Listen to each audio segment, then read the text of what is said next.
Hi மக்களே!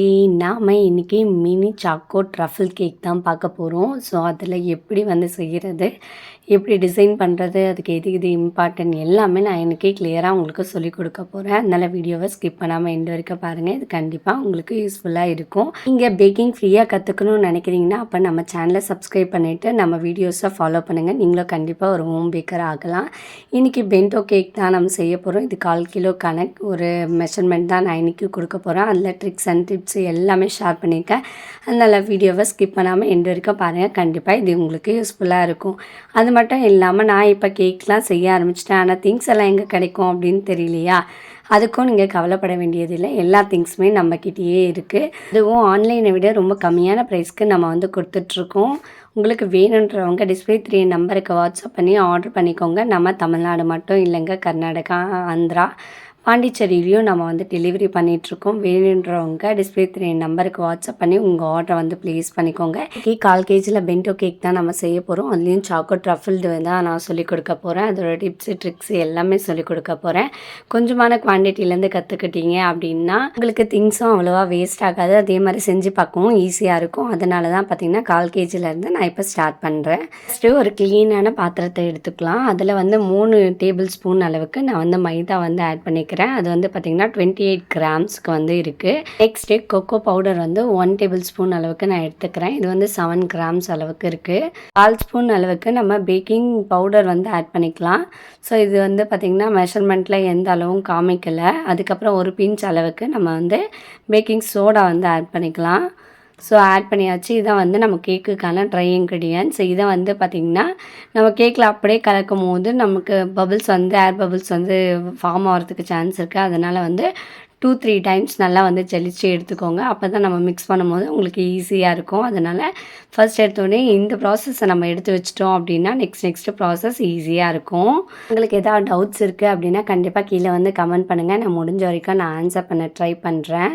So cake செய்கிறது அப்படிங்கிறது ரொம்ப கஷ்டம்லாம் இல்லை, ரொம்ப ஈஸி தான். நீங்கள் வீட்டில் 1-2-3 டைம்ஸ் செஞ்சு பார்த்தீங்கன்னா ஈஸியாக வந்துடும். நம்ம எப்போவுமே எக் வந்து பீட் பண்ணுறதுக்கு முன்னாடி எந்த ட்ரேயில் வந்து ஊற்றி வைக்க போகிறோமோ அதை வந்து நம்ம ரெடி பண்ணிக்கலாம். இப்போ நான் சூஸ் பண்ணியிருக்கிறது வந்து பார்த்திங்கன்னா 4 இன்ச்சு ரவுண்டு டின் தான் நான் வந்து எடுத்திருக்கேன். இதில் வந்து நல்லா ஆயில் வந்து அப்ளை பண்ணிக்கோங்க. இதில் வாசனை இல்லாத ஆயில் மட்டும்தான் நீங்கள் யூஸ் பண்ணணும் கேக்கை பொறுத்த வரைக்கும். அதனால் க்ரீஸ் பண்ணுறதுக்கும் நம்ம வாசனை இல்லாத ஆயிலாகவே சூஸ் பண்ணிக்கலாம். அதுக்கப்புறம் பட்டர் ஷீட் வந்து ஆல்ரெடி நான் ரவுண்ட் ஷேப்பில் கட் பண்ணி வச்சுருக்கேன். ஸோ எனக்கு வந்து பேஸுக்கு மட்டும் போதும், நம்ம சைட்லெல்லாம் பண்ணணும்னு அவசியம் இல்லை. அதனால் நான் பேஸ்க்கு மட்டும் போட்டுட்டு அது மேலேயும் லைட்டாக வந்து ஆயில் வந்து அப்ளை பண்ணி விடுறேன்.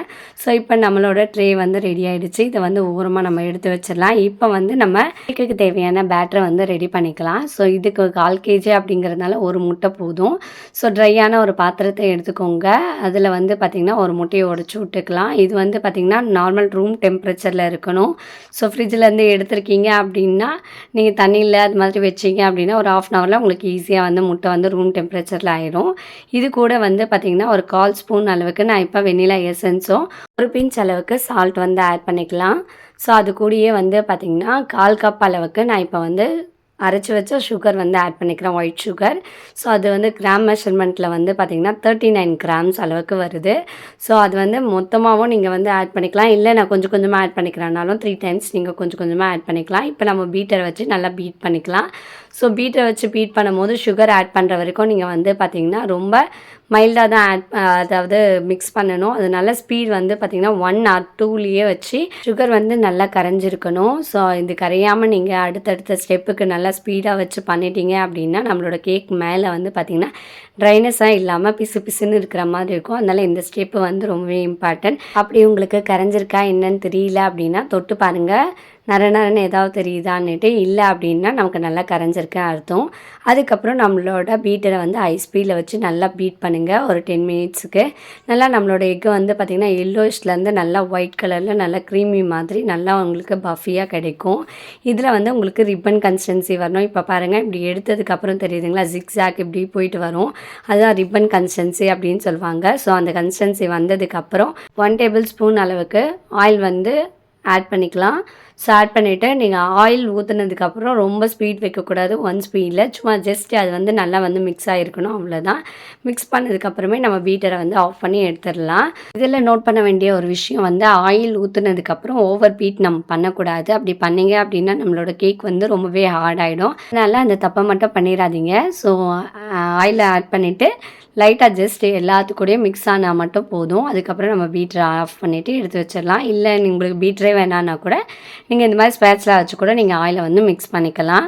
நெக்ஸ்ட்டு நம்மளோட ட்ரை இன்க்ரீடியன்ஸை கொஞ்சம் கொஞ்சமாக ஜலிச்சு ஆட் பண்ணிக்கலாம். அப்போ தான் நமக்கு வந்து ஏர் பபிள்ஸ் வந்து வராது.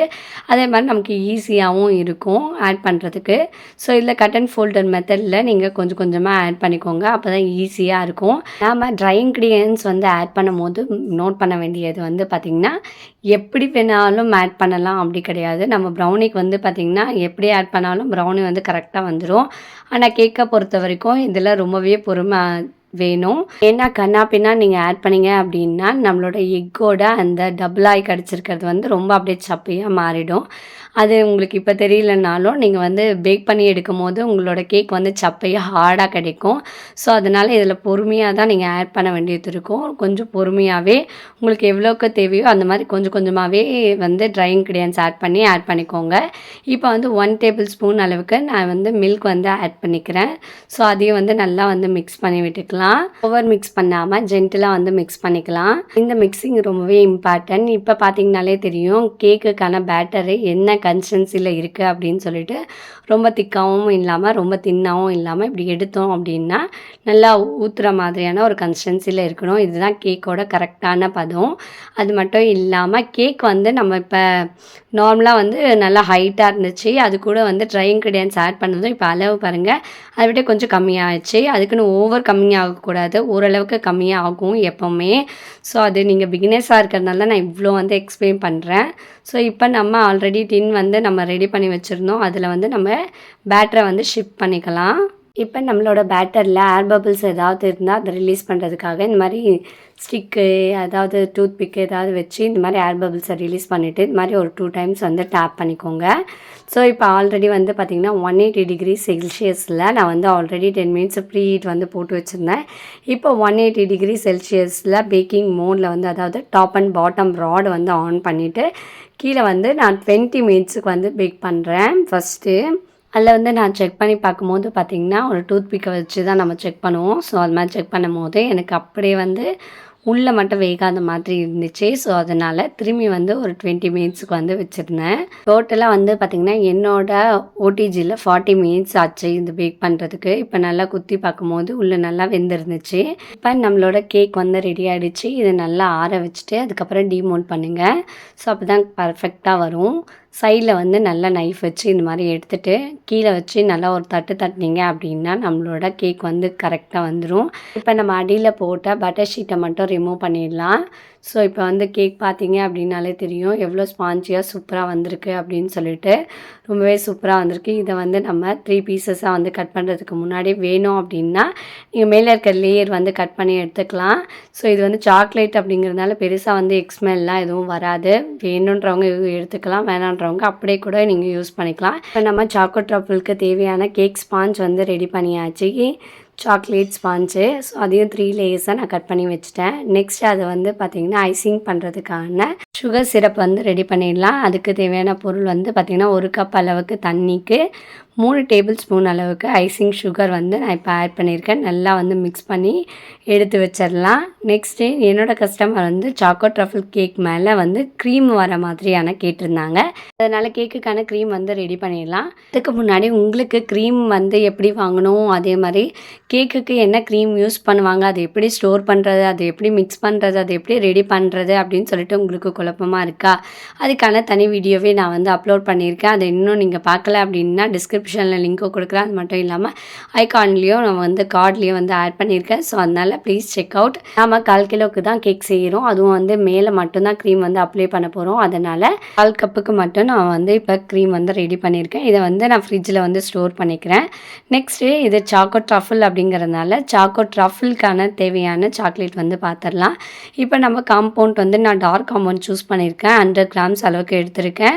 அதே அளவுக்கு நம்ம இப்போ விப்பிங் க்ரீமும் எடுத்துக்கலாம். இப்போ நான் வந்து பார்த்திங்கன்னா 1:1 அப்படின்ற ரேஷியோவில் கணக்கில் நான் வந்து எடுத்திருக்கேன். எனக்கு 2 கேக் ஆர்டர் வந்திருக்கு அப்படிங்கிறதுனால நான் 100 கிராம்ஸ் எடுத்திருக்கேன். ஆனால் நீங்கள் 50-50 அப்படிங்கிற ரேஷியோவில் எடுங்க, கரெக்டாக இருக்கும் நீங்கள் செய்யக்கூடிய இந்த பென்டோ கேக்குக்கு. இப்போ நம்ம கரெக்டாக அளந்தாச்சு.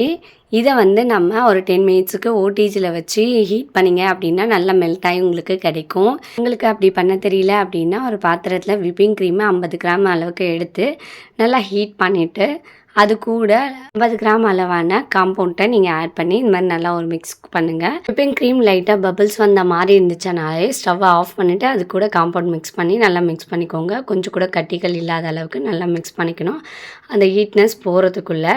இப்போ எந்த கட்டிகளும் இல்லாமல் நல்லா வந்து மிக்ஸ் பண்ணதுக்கப்புறம் வந்து பார்த்திங்கன்னா நம்மளோட க்ரீம் வந்து அதாவது சாக்கோ ட்ரஃபிளில் அப்ளை பண்ணக்கூடிய க்ரீம் வந்து ரொம்ப லிக்விடாக இருக்கிற மாதிரி இருக்கும். ஸோ இப்படியே நம்ம க்ரீம்குள்ளே நம்மளால் அப்ளை பண்ண முடியாது. அதுக்கு ஒரு சின்ன ப்ராசஸ் இருக்குது. அதை செய்கிறதுக்கு முன்னாடி நம்ம சுகர் சிரப் வந்து ரெடி பண்ணி வச்சுருந்தோம். அது கூடயே வந்து பார்த்திங்கன்னா இந்த க்ரீமை ஒரு 2 ஸ்பூன் அளவுக்கு எடுத்து ஆட் பண்ணிக்கோங்க. இது போல் நம்ம செய்கிறதுனால நம்மளோட கேக் வந்து பார்த்திங்கன்னா எப்பவும் விட டேஸ்ட் வந்து ரொம்பவே சூப்பராக இருக்கும். நீங்கள் வேணால் ட்ரை பண்ணி பாருங்கள். இப்போ நம்ம செஞ்சு வச்சுருந்த க்ரீமை வந்து ஃப்ரிட்ஜில் வந்து ஒரு 1/2 hour 45 மினிட்ஸுக்கு நீங்கள் வச்சு எடுத்தீங்க அப்படின்னா இந்த மாதிரி க்ரீமி ஸ்ட்ரக்சருக்கு உங்களுக்கு வந்து கிடைக்கும். ஸோ இதை தான் நம்ம வந்து சாக்கோ ட்ரஃபிளுக்கு யூஸ் பண்ண போகிறோம். இப்போ நீங்கள் எந்த போர்ட் சூஸ் பண்ணியிருக்கீங்களோ அந்த போர்டில் வந்து கேக் நகராமல் இருக்கிறதுக்கு பேஸில் இந்த மாதிரி க்ரீம் வந்து அப்ளை பண்ணிவிட்டு அதுக்கப்புறம் நம்ம ஸ்பாஞ்ச் வைக்கும் போது நம்ம கேக் வந்து நகராமல் அதே மாதிரி நம்ம டிசைன் பண்ணுறதுக்கும் ரொம்ப ஈஸியாக இருக்கும். அதனால் நம்ம வைக்கிற போர்டில் கீழே வந்து க்ரீம் வந்து அப்ளை பண்ணிவிட்டு அதுக்கப்புறம் ப்ராசஸ் தொடங்கலாம். இப்போ நான் ஸ்லைஸ் பண்ணி வச்சுருக்கேன் ஒரு கேக் ஸ்பாஞ்சை வச்சாச்சு. அதுக்கு மேலே வந்து பார்த்திங்கன்னா சாக்லேட் சுகர் சிரப்பு வந்து நான் அப்ளை பண்ணிக்கிறேன். நெக்ஸ்ட்டு நம்ம செஞ்சு வச்ச க்ரீம் வந்து அப்ளை பண்ணிக்கலாம், சாக்லேட் க்ரீமு. ஸோ இதை அப்ளை பண்ணிவிட்டு அடுத்தது சேம் ப்ராசஸிங் தான் அந்த 3 இதுக்குமே. ஸோ 1 by 1 லேயராக எல்லாத்தையுமே நம்ம வந்து லைனாக வச்சுட்டு அதுக்கு மேலே சுகர் சிரப் அதுக்கு மேலே க்ரீமு அந்த மாதிரி அப்ளை பண்ணிக்கலாம். இது சாக்கோ ட்ரஃபிள் கேக் அப்படிங்கிறதுனால ஃபுல்லாகவே நம்ம வந்து சாக்லேட்டாலேயே வந்து ஐசிங்க்கும் நம்ம ரெடி பண்ணிக்கலாம். ஸோ ஃபுல்லுமே சாக்லேட் வந்து அப்ளை பண்ணி ஐசிங்கும் வந்து செட் பண்ணிக்கலாம்.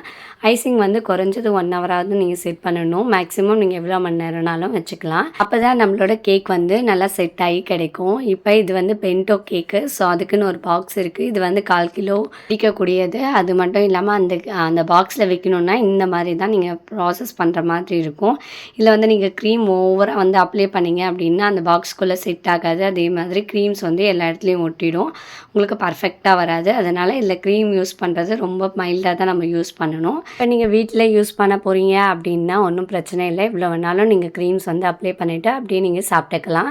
ஆனால் நீங்கள் இந்த மாதிரி டெலிவரி பண்ண போகிறீங்க அப்படின்னா மட்டும் கொஞ்சம் சேஃபாக பார்த்து ஹேண்டில் பண்ணுங்கள். ஸோ இதுக்கு கீழே வந்து நீங்கள் பட்டர் ஷீட் ஆர் வந்து இந்த மாதிரி பொக்கே ஷீட் வந்து நீங்கள் யூஸ் பண்ணிக்கலாம். ஸோ வைக்கும் போது உங்களுக்கு கரெக்டாக இருக்கும். ஸோ இதுக்கு மேலே வந்து பார்த்திங்கன்னா க்ரீமால் தான் ஃப்ராஸ்டிங் வந்து கேட்டிருக்காங்க. அதனால நம்ம இப்போ க்ரீம் வந்து அப்ளை பண்ணிக்கலாம். ஆல்ரெடி நம்ம வந்து க்ரீம் ரெடி பண்ணும் போது ஒயிட் கலரில் இருந்திருக்கும். இப்போ வந்து பார்த்திங்கன்னா நான் ஃபுட் கலர் வந்து ஆட் பண்ணியிருக்கேன். ஸோ ஃபுட் கலர் வந்து ரொம்ப மைல்டாக தான் நான் ஆட் பண்ணியிருக்கேன். ரொம்ப ஓவராக சேர்க்குறது உடம்புக்கு நல்லதில்லை அப்படின்னு சொல்லிட்டு நான் கஸ்டமருக்கு இன்ஃபார்ம் பண்ணிடுவேன். ஓகே அப்படின்னு சொன்னதுனால மைல்டான கலர்ஸ் மட்டும் நம்ம அப்ளை பண்ணிவிட்டு மேலே டெக்கரேஷனுக்கு மட்டும் கொஞ்சம் டார்க் கலராக யூஸ் பண்ணியாச்சு. அவங்க கேட்ட அதே மாதிரி டிசைனில் நம்ம வந்து பண்ணியாச்சு. அதே மாதிரி ஹாப்பி பர்த்டே மை சன் எழுதிட்டு அங்கே வந்து ஒரு இமேஜ் வந்து வைக்க சொல்லியிருந்தாங்க. அதே மாதிரி நம்மளும் பண்ணி கொடுத்துருந்தோம். அதே மாதிரி மேலே வந்து அவங்க கேட்டிருந்த ஒரு டிசைன் மாதிரியே நம்ம வந்து ரெடி பண்ணி கொடுத்துருந்தோம். கஸ்டமரும் ஹாப்பியாக இருந்தாங்க. ஸோ உங்களுக்கு என்ன மாதிரி டிசைன்ஸ் வேணுமோ அதுக்கேற்ற மாதிரி நம்ம டிசைன் பண்ணிக்கலாம். ஆனால் மேலே வந்து ஓவர் க்ரீம்ஸ் இல்லாத மாதிரி அழகாக டிசைன் பண்ணி எடுத்துக்கோங்க. ஸோ அப்போ தான் அந்த பாக்ஸில் வந்து உங்களுக்கு கரெக்டாக பிடிக்கும். இப்போ நான் வந்து பார்த்திங்கன்னா சுகர் பால்ஸ்லாம் போட்டு அழகாக ரெடி பண்ணியாச்சு. இப்போ நம்ம வந்து அந்த பாக்ஸுக்கு வந்து ஷிஃப்ட் பண்ணுறதுக்கு முன்னாடி கீழே வந்து எக்ஸ்ட்ராஸ் எல்லாம் இருக்குது. ஸோ அதெல்லாம் வந்து ஒரு டிஷ்யூ பேப்பரால் வந்து நல்லா தொடச்சி எடுத்துகிட்டு அதுக்கப்புறம் நம்ம பாக்ஸை வந்து இன்சர்ட் பண்ணிவிட்டு இதில் இருக்கிற கவர் எல்லாம் கட் பண்ணிட்டீங்க அப்படின்னா மினி சாக்கோ ட்ரஃபிள் கேக் வந்து ரெடி ஆகிடுச்சு. இன்றைக்கி மினி சாக்கோ ட்ரஃபிள் கேக் எப்படி செய்கிறதுன்னு சொல்லிட்டு எல்லா டிப்ஸு ட்ரிக்ஸு எல்லாமே நான் உங்களுக்கு சொல்லி கொடுத்துட்டேன். இதுக்கு மேலேயும் டவுட்ஸ் இருக்குன்னா கீழே மறக்காமல் கமெண்ட் பண்ணுங்கள். மறக்காமல் உங்கள் வீட்டில் ட்ரை பண்ணிவிட்டு எப்படி இருந்துச்சுன்னு சொல்லிட்டு கமெண்ட் பண்ணுங்கள். இந்த வீடியோ உங்களுக்கு பயனுள்ளதாக இருக்குன்னா மறக்காமல் ஒரு லைக் பட்டனையும் தட்டி விட்டுருங்க. அதுக்கப்புறம் சேனலையும் சப்ஸ்கிரைப் பண்ணி வச்சுக்கோங்க. மற்றவங்களுக்கு யூஸ்ஃபுல்லாக இருக்கும்னா மறக்காமல் ஷேர் பண்ணி விடுங்க. இதோட நெக்ஸ்ட் வீடியோவில் பார்க்கலாம். டாடா பாய்.